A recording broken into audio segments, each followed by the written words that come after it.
Sobat Unggul, balik lagi di podcast Esa Unggul di channel Esa Unggul PR TV.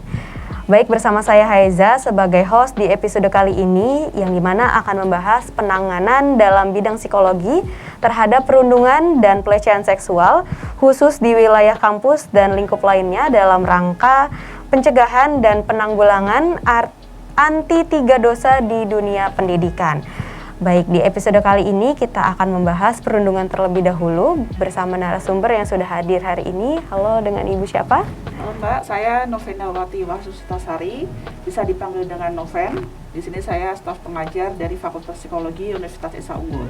Baik, kita akan bersama Ibu Noven, salah satu dosen dari Fakultas Psikologi Universitas Esa Unggul, yang akan menjawab nih Bu, pertanyaan-pertanyaan yang sudah saya list tentang perundungan di wilayah kampus dan lingkup lainnya dalam rangka kita akan pencegahan dan penanggulangan anti 3 dosa dunia pendidikan. Baik, sebelum itu apa sih Bu perundungan di dalam dunia pendidikan itu? Oke, kalau kita bicara mengenai perundungan, awalnya kan perundungan itu istilah trennya itu bullying, gitu. Nah, namun sekarang sudah dialih bahasakan, sudah menjadi hal yang familiar di Indonesia, menjadi yang namanya perundungan, gitu. Nah, perundungan itu sendiri kalau kita bicara mengenai secara teoritis, perundungan itu merupakan turunan dari agresivitas, gitu, perilaku agresif. Namun di sini yang membedakan adalah kalau perundungan itu lebih fokus adanya suatu pengulangan perilaku menyakiti orang lain, gitu. Jadi ada pihak yang lebih lemah, itulah yang disakiti. Perundungan itu sendiri ada melibatkan 3. Ada pelaku, ada korban, ada bystander. Bystander itu adalah saksi, gitu. Nah, di sini sebagai seorang korban itu biasanya bisa memungkinkan menjadi pelaku juga, gitu. Kenapa kok dia bisa menjadi pelaku? Karena dia merasa mungkin istilahnya kayak dizolimi gitu kali ya. Nah, karena seringnya dizolimi, dia mencari figur lain yang dirasanya lebih rendah kekuatannya, maka kemudian dia bully itu tadi, gitu. Nah, kasus-kasus yang terjadi dalam pendidikan itu, kalau kita bicara sekarang ini tadi dosa di dunia pendidikan, itu enggak hanya di wilayah perkuliahan, pihak kampus saja, gitu. Dari anak TK, SD, SMP, SMA, itu hampir ya kita lihat banyak banget gitu ya, kasus-kasus seperti itu, gitu. Namun kalau kita melihat kasus tersebut itu kayak menjadi suatu istilahnya guyonan, gitu. Sehingga ketika itu dianggap sebagai guyonan, orang lain itu menganggap, itu kan hal yang biasa, baper aja orangnya itu, gitu. Nah, seharusnya ini yang harus diperhatikan bahwa baper itu merupakan suatu psikologisnya seseorang, gitu. Jadi jangan dianggap remeh, gitu. Itu yang perlu diperhatikan karena sekarang kalau kita melihat kasus-kasus yang ada, ketika sudah dibully, kan ada suatu, kalau misalnya nih orang-orang nggak baperan gitu ya, dianggap suatu hal yang biasa. Tapi pada akhirnya apa? Ini malah nular ke teman-teman yang lain yang sebenarnya dia tidak pelaku, dia sebagai saksi. Saksi ini nanti bisa masuk ke dalam pelakunya karena akhirnya mendukung si pelaku. Misalnya ada teman yang terlihat misalnya agak berbeda misalnya agak gendutan gitu. Si A mengatakan gendut gitu. Si korban noleh gitu. Apa yang terjadi? Akhirnya teman-temannya yang lain yang sebenarnya awalnya memanggil nama ikut-ikutan manggil dia gendut gitu. Belum lagi ditambah misalnya ada guru, karena teman-temannya juga mengatakan seperti itu, guru melihat ini ada julukan tertentu nih. Malah guru ini bukannya merantas kasus bullying ini, tapi malah menambah lagi gitu. Kalau kita melihat di kasus-kasus pendidikan, guru ini malah juga ikut-ikutan melakukan perundungan ini gitu. Mungkin Mbak juga bisa pernah melihat atau pernah mengalaminya sendiri gitu. Guru bukannya malah membantu, tapi malah semakin menambah persentase bullying itu gitu. Nah, seharusnya kalau kita bicara mengenai perundungan, itu tidak hanya melibatkan satu atau dua pihak saja gitu. Semua pihak harus saling bekerja sama gitu. Baik itu siswanya, gurunya, komunitas yang ada di dalam lingkungan sekolah maupun kampus ini juga harus terlibat untuk membantu menurunkan angka bullying. Itu yang seharusnya. Tapi kenyataannya ya karena dianggapnya itu suatu hal yang biasa, ya sudah akhirnya menjadi suatu habit gitu. Bahkan kita melihat sekarang tidak hanya bullying yang dilakukan secara langsung, tapi juga dilakukan secara online yang biasa kita sebut sebagai cyberbullying gitu. Nah, bahkan cyberbullying ini kayaknya orang-orang itu menjadi semakin mudah gitu untuk mengatakan si A, si B, ini seperti apa, kayaknya tinggal ketik jari aja, kayaknya udah mudah banget kayak gitu. Kalau lebih seperti itu tentang bullying. Oke, baiklah. Tadi sudah dijelaskan tentang perundungan dan tadi Bu Noven juga menjelaskan adanya penambahan dari guru. Malah jadi ikut-ikutan, bisa dikatakan seperti itu ya Bu. Sebetulnya peran dari guru atau dosen atau tenaga pengajar itu seperti apa sih Bu dalam hal perundungan ini? Oke, nah kalau kita bicara peranan guru atau dosen dalam perundungan ini, seperti tadi yang saya sampaikan, harusnya kalau kita melihat ada perilaku yang sepertinya kok sudah mengarah kepada agresivitas, kepada perundungan, ini harusnya semua pihak sudah harus aware bahwa ini merupakan sesuatu yang tidak selayaknya dilakukan, apalagi menjadi sporadis gitu. Nah, khususnya bagi guru ataupun dosen, di sini kalau misalnya dia memang melihat langsung, ya bisa menegurnya, bisa memanggil antara pelaku sama korbannya. Bahkan bystander pun juga bisa kita berikan intervensi gitu. Kalau misalnya dari pihak korbannya misalnya, kita harus menyiapkan korban ini menjadi anak yang tough, menjadi anak yang asertif.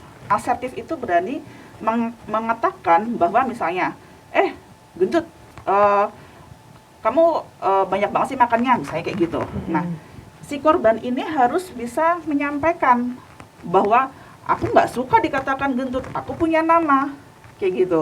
Ini merupakan salah satu langkah membentuk si korban ini mampu untuk bertindak gitu. Apa yang seharusnya dilakukan ini perlu dilatih gitu. Bahkan peranan dosen ini pun harus bisa merangkul si korban ini. Kamu harusnya seperti ini, karena terkadang korban ini sepertinya tidak memiliki suatu keterampilan untuk mampu mengatakan itu. Kekhawatirannya apa oleh si korban ini? Khawatir nanti kalau aku ngomong kayak gini, nanti dikatakan seperti apa. Nanti kalau kamu, misalnya guru sudah mengintervensi, kalau kamu diapa-apain, kalau kamu nggak berani, lapor ke guru, lapor ke dosen, lapor ke orang-orang yang sepertinya lebih kuat. Tapi apa yang terjadi? Kadang si korban ini karena dia merasa dirinya powernya lemah, dia nggak berani ngomong ke orang lain, menangani sendiri nggak berani, ngomong ke orang lain nggak berani. Kenapa kok dia nggak berani? Karena dia merasa nanti kalau aku laporin ke guru, ke orang yang lebih misalnya senior misalnya, nah yang dikhawatirkan oleh korban, nanti aku ngomong, nanti di luar aku diapain lagi, entah itu dicegat di jalan lah, atau mungkin diapain lah, itu yang dikhawatirkan korban. Makanya di sini korban ini harus dikuatkan bahwa kamu itu tidak sendiri, kamu memiliki orang-orang di samping kamu gitu. Jadi kalau kamu merasa tidak nyaman dengan perilaku tersebut, ya kamu harus segera lapor. Atau kalau kamu nggak berani lapor, ya kamu harus bisa berani mengatakannya. Seperti itu. Itu dari sisi korbannya. Beda lagi dengan dari sisi pelakunya. Pelaku pun juga harus dirangkul. Kenapa kok dirangkul juga? Karena kadang pelaku ini ada suatu permasalahan pribadi mungkin ya, gitu. Permasalahan pribadi apa? Karena dia kurang diakui, entah itu dari keluarga, entah itu dari lingkungannya seperti itu. Ujung-ujungnya apa? Supaya dia diakui peranannya, maka dia show off, menunjukkan dirinya kepada lingkungannya bahwa aku mampu loh melakukan sesuatu supaya aku bisa terlihat, tapi caranya salah kayak gitu. Baik. Nah, di sini yang guru pun atau dosen ini juga perlu dikonseling, diberikan suatu treatment bagaimana caranya untuk menyalurkan emosinya gitu. Karena dia merasa bahwa aku lebih bahagia, aku lebih puas ketika aku bisa menyakiti orang lain, misalnya kayak gitu. Kan biasanya kalau kita melihat teman-teman atau teman-teman mahasiswa atau anak-anak sekolah gitu, kalau misalnya dia sudah nyakitin kemudian dia nangis, kayaknya bahagia banget gitu kan. Betul Ibu. Nah, itu yang perlu dirubah pola pikirnya, dirubah perilakunya, supaya caranya nggak kayak gitu, supaya kamu bisa puas dengan diri kamu, alihkan dengan kegiatan yang lebih bermanfaat, seperti itu. Ini treatment untuk pelakunya, gitu. Bagaimana dengan si bystander sebagai saksi, gitu. Saksi ini tadi saya sampaikan bahwa saksi ini bisa kemungkinan menjadi pelaku, bisa jadi menjadi korban, ada yang mencari aman, gitu. Kalau dia bisa menjadi pelaku, aku supaya aman, supaya enggak disakiti oleh pelaku, aku ikutan pelaku aja deh, gitu. Kalau dia kemungkinan akan menjadi korban, ya kalau dia melindungi korbannya, otomatis siap-siap nanti dibully oleh pelaku ini tadi, gitu. Ada yang mencari aman, aku nggak mau terlibat kayak ginian, gitu. Udah deh, aku biarin aja mereka mau seperti apa. Nah, itu kadang kelemahannya seperti itu. Jadi bystander saksi ini juga harus diberikan treatment.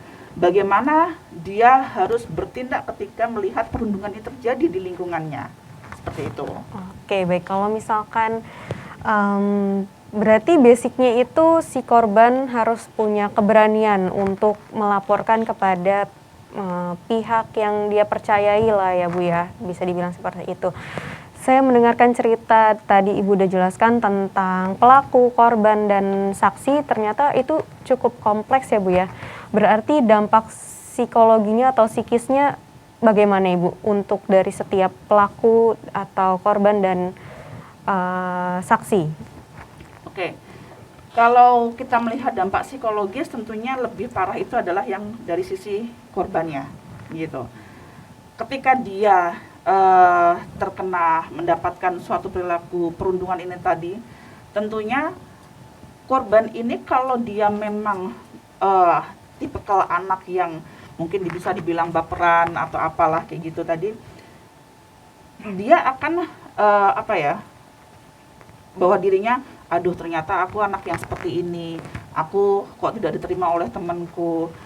Ujung-ujungnya apa? Dia ketika ke sekolah atau pergi ke kampus tidak ada keberanian untuk datang, gitu. Dia cenderung menarik diri dari lingkungannya karena ada suatu ketakutan, nanti kalau aku datang ke sekolah, aku datang ke kampus, nanti aku akan mendapatkan perlakuan yang sama lagi, sedangkan aku nggak berani untuk melawannya, kayak gitu. Dan ini nggak bisa selesai dalam 1-2 hari kayak gitu, karena namanya membentuk pribadi seseorang itu untuk menjadi seorang yang berani kan butuh latihan, gitu. Peranan orang tua pun juga perlu memberikan support selain dari guru, gitu. Orang tua pun juga harus bisa membentuk anak untuk jadikan anaknya menjadi anak yang berani, gitu. Anak yang kamu harus menghadapi itu. Kalau kamu malah menarik diri dari dia, dikhawatirkan malah ini menjadi suatu buat si pelaku ini senang, gitu. Akhirnya dia mundur juga dari kehidupan ini, misalnya kayak gitu. Ini malah pelakunya menjadi semakin bahagia, gitu. Nah, kalau kita melihat dari sisi pelaku, apa sih dampak psikologisnya, gitu. Nah, kalau kita bicara mengenai dampak psikologi dari pelaku, kita melihat terlebih dahulu background dari pelaku itu dulu, gitu. Tentunya kalau orang sudah berhasil untuk membuat orang lain tersakiti, pasti yang dirasakan pelaku adalah secara psikologis merasakan suatu kepuasan, gitu. Tapi yang diharapkan kan di sini tidak kepuasan itu, gitu. Kita harus bisa men-treat pelaku ini supaya mungkin dari dirinya itu jadikan diri yang well-being dulu, gitu. Kalau dia sudah well-being dengan dirinya dia, ya mungkin dia tidak akan mencari dari tempat lain dengan cara yang salah, gitu. Itu yang ditreat dari dampak psikologisnya, gitu. Karena kalau kita bicara tentang dampak psikologis ke pelaku, ya pelaku pasti akan senang, gitu. Dia bahagia ketika sudah berhasil membuli, gitu. Saksi, nah saksi ini yang agak ambigu, gitu. Ada yang kemudian merasa, aduh aku merasa bersalah banget sudah menyakiti temanku, akhirnya dia nggak masuk, mungkin dia malah jadi masuk ke rumah sakit, kayak gitu. Tapi ada juga yang bodo amat kayak gitu. Ada yang kemungkinan dia malah menjadi ketakutan juga, waduh nanti korban berikutnya siapa ya, bisa jadi aku, kayak gitu. Nah ini artinya ini bukan suatu hal yang selesai di sini, karena dampaknya pun pasti akan panjang. Kalau kita melihat kasus-kasus yang ada yang sampai dia menarik diri dari lingkungan sosial, dia nggak berani, benar-benar nggak berani tampil di depan umum karena saking takutnya nanti kalau orang mendekat dia akan membulinya, kayak gitu. Dampaknya luar biasa, gitu. Sehingga ya dari kecil memang harus ditanamkan menjadi anak yang asertif itu tadi, gitu. Oke, berarti peran orang tua cukup besar dalam menentukan anaknya ke depannya ya Bu ya, bagaimana cara mendidiknya. Kalau misalkan ada yang menjadi korban bully, harus berani membicarakannya kepada yang lebih dewasa atau berani melawan ya Bu ya. Betul. Berani melawan dalam tanda kutip yang baik ya Bu ya, Betul. bukan dalam yang hal diajak berantem seperti itu ya. Kalau misalkan diajak berantem mungkin akan lebih kompleks lagi ya Bu ya. Betul. Oke, sejauh ini Ibu Noven pernah nggak sih Bu menangani kasus perundungan di wilayah kampus atau di lingkup lainnya? Oke. Jadi kebetulan untuk penelitian saya itu banyak saya lakukan mengenai bullying, perundungan itu sendiri, gitu. Waktu itu saya pernah melakukan untuk wilayah sekolah, gitu. Di wilayah sekolah itu, jadi ketika kita melihat perundungan, kita melakukan survei terlebih dahulu bahwa perundungan ternyata di sekolah tersebut ternyata banyak, gitu. Angka di bawah 50% pun itu sudah dikatakan perundungannya tinggi. Kenapa? Karena itu diharapkan kan sekolah itu sehat, gitu. Tidak ada yang namanya agresivitas, tidak ada yang namanya perilaku bullying, kayak gitu. Jadi angka di bawah 50% itu juga termasuk banyak. Apa yang dilakukan? Kita nggak bisa men-treat satu persatu anak. Yang bisa kita lakukan adalah dari gurunya, gitu. Karena guru adalah agen yang bisa membantu dalam proses perundungan itu sendiri, gitu. Gurunya di-treat dulu secara kognitifnya, secara pengetahuannya, dia paham nggak sih yang namanya perundungan tersebut. Ternyata guru tersebut paham, gitu. Dia paham perundungan itu apa, menyakiti orang lain, terus menerus mengejek karena ada perilaku yang secara fisik, ada yang verbal, ada yang psikologis, gitu. Kalau verbal misalnya menggosipin, itu termasuk bullying juga, perundungan juga. Ada juga misalnya misalnya teman-temannya dijauhin, itu juga termasuk perundungan, gitu. Jadi perundungan itu bukan berarti yang fisik-fisik terus, gitu, tetapi juga termasuk yang itu tadi, ngejauhin temennya, terus ngeledekin, terus ngegosipin, itu juga termasuk perundungan, gitu. Nah, guru ini tadi kita treat lagi, dia tahu perundungan, tetapi kok ketika ada melihat siswa-siswanya seperti itu, dia bukannya menyelesaikan, tapi kok malah menambah. Nah, itu yang harus dibantu dulu, gitu. Jadi nggak hanya mengenai kognitifnya saja yang tahu, tapi harus seimbang antara kognitif sama perilakunya, gitu. Ketika dia sudah tahu, kita ajarkan, kalau guru ini mengetahui ada perilaku seperti ini, apa yang harus dilakukan? Oh, kalau nge-treat pelaku seperti ini, nge-treat korban seperti ini gitu. Jadi itu salah satu yang bisa dilakukan gitu, karena kalau itu di sekolah, karena pasti banyak siswa, kita nggak bisa nge-treat siswanya satu. Yang bisa kita andalkan adalah gurunya gitu. Begitu juga yang ada di lingkungan kampus gitu. Lingkungan kampus, karena diharapkan kan kalau mahasiswa itu kan sudah dewasa, sudah mampu untuk berpikir bahwa perilaku ini baik atau buruk gitu. Di sini mahasiswa melalui dosen, melalui mungkin BEM, kita misalnya bisa berikan suatu entah itu seminar, entah itu pelatihan, entah itu suatu workshop tentang perundungan ini, bahwa ini loh yang harus kamu lakukan ketika kamu melihat perilaku seperti ini gitu. Karena dulu pun juga pernah ada mahasiswa yang merasa tidak nyaman kayak dijauhi oleh teman-temannya. Akhirnya ya kita panggil korbannya dulu, kenapa kok kamu bisa seperti itu, siapa yang melakukan, dia nggak berani ngomong gitu. Ya kita kasih kepercayaan bahwa tenang aja gitu, bahwa kamu aman di sini. Nah baru kita panggil pelakunya dikasih tahu kenapa kok dia melakukan seperti itu. Ya terkadang pelaku tadi melakukan seperti itu karena melihat nih korban kok diem aja sih, sebenarnya pengen ngajak main, tapi kok nih anak diem aja gitu. Maka biar bisa gabung, caranya seperti itu, tapi ternyata salah gitu. Nah jadi artinya kalau sekolah mungkin kita bisa melibatkan guru, kalau di kampus kita bisa melibatkan dosen dan teman-temannya yang lain kayak gitu.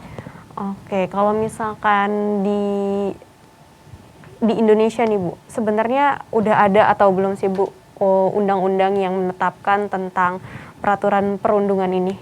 Oke. Kalau undang-undang yang menetapkan mengenai perundungan, yang saya ketahui sudah ada, gitu.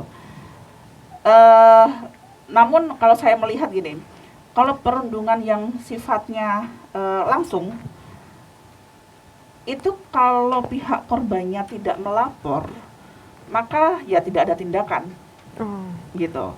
Berbeda ketika dari yang cyberbullying, gitu. Kalau cyberbullying itu kan memang sudah ada undang-undang ITE, gitu. Dan misalnya kita melihat dari media sosial, gitu ya. Di dalam media sosial itu kan sudah ada filternya, ada sistemnya, bahwa ketika ada kata-kata yang tidak baik di dalam feed-nya atau apalah itu ya, itu sudah secara otomatis sudah dianggap cyberbullying, maka dari media sosial tersebut akan diblokir gitu ya, kalau nggak salah ya, di-report kayak gitu. Itu secara otomatis gitu. Sedangkan kalau bullying secara langsung, kecenderungannya ya itu tadi, kalau tidak ada pihak yang melapor, ya sudah, tidak ada tindakan apa-apa gitu. Oke. Kita balik lagi nih Bu, saya masih penasaran sih, kan tadi dibilang kalau perundungan atau bullying ini bisa berlanjut kalau misalkan korbannya ini nggak melapor. Jadi kan nggak ada yang tahu nih Bu, dia itu sebenarnya itu korban bully dan ada pelaku dan ada saksinya juga. Cara untuk memutus rantai pembulian itu sebenarnya yang simpelnya gimana sih Bu? Simpelnya harus berani. Gitu. Simpelnya? Ya, jadi kan biasanya yang menjadi patokan itu adalah korbannya, gitu. Kalau korbannya ini berani, pelaku nggak akan membuli ini kan, dia akan mencari mangsa yang lain, ibaratnya gitu. Mangsa yang lain dia berani, siapa lagi yang akan saya kenai? Karena prinsip dalam bullying itu adalah dia mencari kekuatan yang lebih rendah daripada si pelaku, gitu. Jadi memutusnya ya seperti itu, dan tentunya ekosistem yang ada di dalam lingkungan itu ya harus saling mensupport gitu supaya berhenti gitu. Karena kalau misalnya tadi caranya memutus ini sudah dihentikan tapi di sini dibiarkan, ya ini akan menyebar kembali. Gitu. Oke, berarti kalau misalkan sebetulnya ya Bu ya, saya juga pernah ngelihat sih di wilayah kampus tentang pembulian. Kan tadi dijauhkan oleh kelompok teman itu bisa masuk salah satu pembulian juga kan. Nah, saya juga punya pengalaman tentang adalah satu teman saya dijauhkan, terus tapi kalau misalkan udah umur dewasa seperti mahasiswa, mungkin lama-kelamaan dia akan meminta maaf sendirinya ya Bu ya, kalau misalkan udah dewasa. Nah kalau misalkan untuk anak-anak jangka panjangnya itu akan lebih parah lagi kali ya Bu, kalau misalkan si korban ini nggak ngomong gitu ya Bu ya.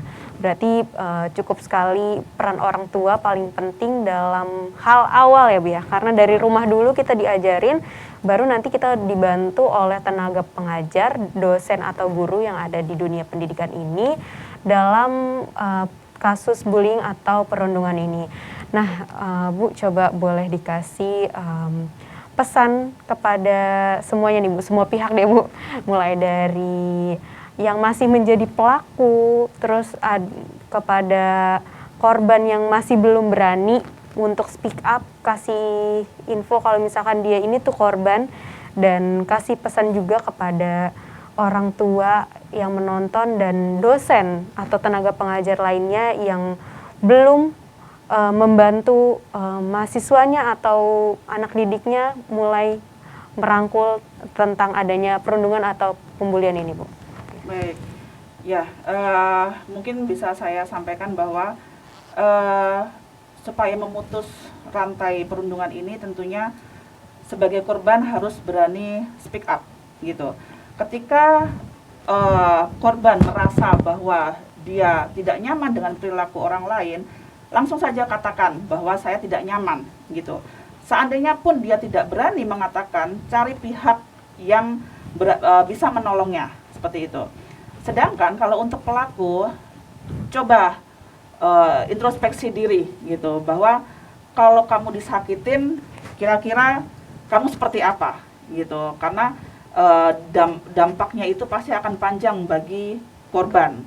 Bagi saksi, diharapkan kalau misalnya melihat ada perilaku bullying, ada perilaku perundungan, bantu untuk memutus rantai perundungan ini. Jangan malah menambah semakin ini ya, melebar perilaku bullying itu.